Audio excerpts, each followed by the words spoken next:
Hello, this is Bob Hartman with DeLong Rigging Solutions. Let's talk about the operation of a fly system during a performance. There are a couple things to prepare that will make it easier and safer. First of all, you want to make everything you need easy to find. Often we're in a low light situation, conditions for a performance, everything you need to read, like notes or a track sheet, trim markings, roadblock handles, line set identification cards, have to be readable and findable under those low lighting conditions. Some shows will give the fly operations a cue sheet, which could be just a regular piece of paper, or a touring show a lot of the times has a large pieces of tag board with all the moves clearly listed on it. The cue sheet will have a list showing the order of the cues in which to show, the cue number, what the piece is, what it's moving in direction, the trim mark, and the speed. It may not have the line set number because those will change from venue to venue.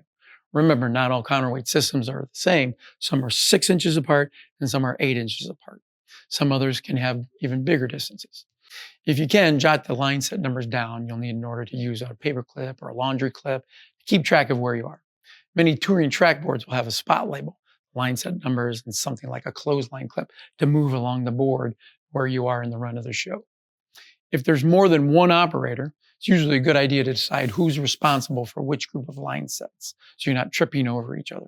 Again, touring shows may have that done already. But if you're doing a local produced show or a one-night event, having the discussion before the show will make things easier. If there are line sets that are not used for the show, those can be either tied off or locking rail, or their neighbors, or wrapped gaff tape like we've done here, tied off in here. So if I'm jumping from one to another, I know that I don't have to use those and I inadvertently grab it. When you're moving a piece, you probably can't see the entirety of the stage or where the scenic element's going to land. You need someone who has a clear view of the travel and landing area to let you know that it's safe to execute the cue. A bigger show will likely have an assistant stage manager on the deck or who's on an intercom system. A local show may rely on crew members in the wings. Whoever does it, they need to understand the importance of their task. For a touring show, there's usually a stage manager who calls the cues either verbally or using a system of colored lights above, or the stage manager flips a switch for a certain color to denote standby and then turns that light off for a go on the cue. Different cues, you use different colors. So you may be standing by on a red light when someone else is standing by on a blue one. Make certain you know the stage manager will be communicating with you and what their expectations are. The stage manager will probably never be on the operating rail with you.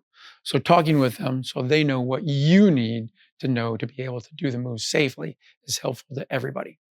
On a touring show, the lead fly person is most likely to be the person who communicates that information to you. Because there's often a bit of time between cues, smart stage managers will give a warning, which tells the fly team to move into position for the next cue. When you hear that, when I hear the warning, I move to the line set and prepare to the open lock first. I hold the operating lines together. I might kick the either, squeeze them a little bit easier, but take note if you do, it might make a loud noise and you have to do it easy. All right.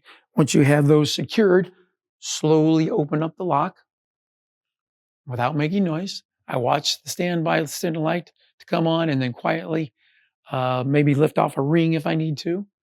And once we hear I can execute the move. As soon as it turns off, then we pull in, hand over hand, put a hand right over the trim ribbon. And when we get there, quietly close the lock. Sometimes if you have a ring, put the ring on then over that way. All right. As soon as the move's complete, stepping away from the rail allows the road fly person or the local fly person to see that you're done. That may give a verbal confirmation to the stage manager saying complete, flight 22 complete, or the stage manager may not need a confirmation at all. Similarly, if my cue is on an out, when I get the warning, I go to the line set, holding the ropes together. This time I'm not going to kick the shiv at all because the piece is in sight of the audience. I quietly unlock the lock, right? And so when I get the standby, watching the signal, and the light goes out, I start to take out, waiting for the ribbon to come, and then I see the two, and you go slow and smooth until this would be the red on the backside of the T-track with the red. Different shows have different needs. The head fly person for the show may give you some pretty detailed instructions about a particular piece, like this chandelier needs to come to trim in 24 beats, or you and another fly person need to move 2 pieces simultaneously. So you might do the pulling match person to person, hand over hand at the same time. There are a lot of variations, just as there are big differences between the pieces you're moving. You might have a small sign that's 10 pounds, or you might have a wall of corn that's 1,000 pounds. Either way, you want to move the start and stop very smoothly and be under control at all times. Sometimes the road fly person may ask to do the move themselves if it's a particular complicated or precise cue. If they've been playing nice, and most venues are usually happy to accommodate them. If something happens, say a performer walks under the piece, or they were supposed to exit a different way, or a crew member puts something in the line of travel, whomever's watching the move will yell stop or hold. You'll need to stop immediately the piece, hang on to the 2 ropes, and wait for fuller instructions. If a piece is too heavy for you to comfortably control yourself, you can ask someone to assist for that pull. Some theaters have capstan winches or other kind of winches or hoists that make it a safer situation. If that's the case, it'll likely have been discussed and decided during the load-in. Never feel you're inadequate just because you're asking for help. In the entertainment world, we work together to make the show happen, and it's far better to get a helping hand than it is to hurt somebody.